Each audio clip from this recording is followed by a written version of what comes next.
What I can tell you this morning is that there is a likelihood of the same scenario to repeat itself, because this was not caused by the commission itself.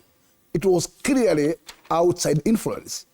And that's why I have just said from the beginning that the influence even to nominate the candidates has a lot of outside influence.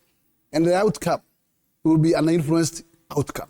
This is true and very clear. And that's how critical elections are.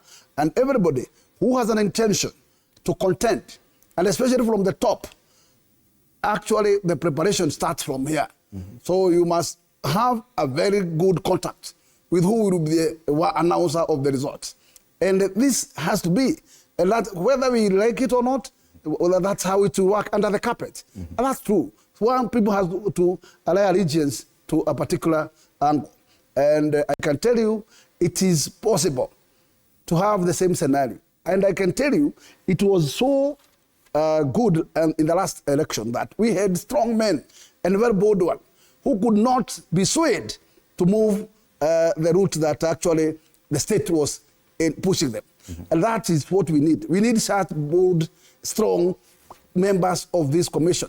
Otherwise, if we are going to have what we call yes sir candidates of the commission, I can tell you Kenyans can expect nothing. But I can tell you, if the process can be bold and strong from the beginning, from the panel, then gives the candidate a strength, because a candidate knows there was no godfather who influenced me to capture the position. But if you are through an influence route, then you know your master must sometimes be calling shots and telling you this should be the way to go. We could not have gone the route that we realized during Chelena and the chairperson if there was no allegiance of a particular election. And that's why we were able to see a split, complete split.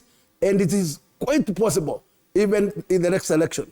Because that, to enable that, it is now when we should seal that gap. If we fail to seal the gap now, we have a chair that's a chair who has a side from the beginning, then you cannot expect a clear strength of the commission at the end. All right. Yes, it is exactly 28 months and 2 weeks to the date of the next election. Whether this IEBC will be able to manage the amount of work it has remains to be seen. Probably we'll have a commission by the end of April, according to rough estimates. I want us to move to another discussion. Fred, before you move out of that topic, maybe mine would be to even assure Kenyans of one thing. The selection panel that has been put together, you know the names are proposed from different corners, from different stakeholders. Including political parties. Including political parties. But political parties have not taken the giant of that selection panel. There are many other actors who have sent their representatives on that selection panel. The combination of the individuals was not contemplated. It depended on who will be appointed to go and represent whose interests on that selection panel. Meaning what? They may not have an automatic consensus on a candidate. They would have to use what they are now looking at, the interviews, the qualifications. They'll have to use what is on the table and what is presented by the candidates in order to determine whether we have a suitable candidate. And if they find a suitable candidate, then they'll be able to appoint a chair. If they don't find a suitable candidate, they equally should be competent enough to say we have not found a suitable candidate.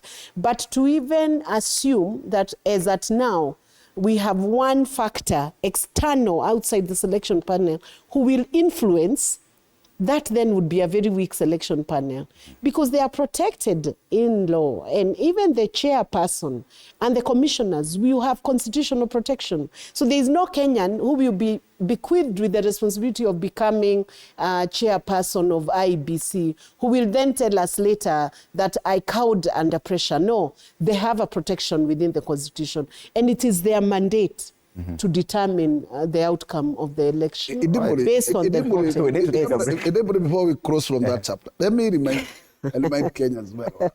We had what we call a Shagua Purge, and we witnessed a late night constitutional panel, which also held their first meeting on a Saturday. How could you expect this for a particular reason? through what we call outside influence. Yes. And this is what we are saying, that particular arm is still allowed. Yes. It's not gone. And you must agree, you talked about the trust deficit that Kenyans have. Yeah, Yes, trust and deficit. probably that's why we have all these issues. Allow us to go on a break, Bwana Manduku. Let's take a short break. We'll be back right here.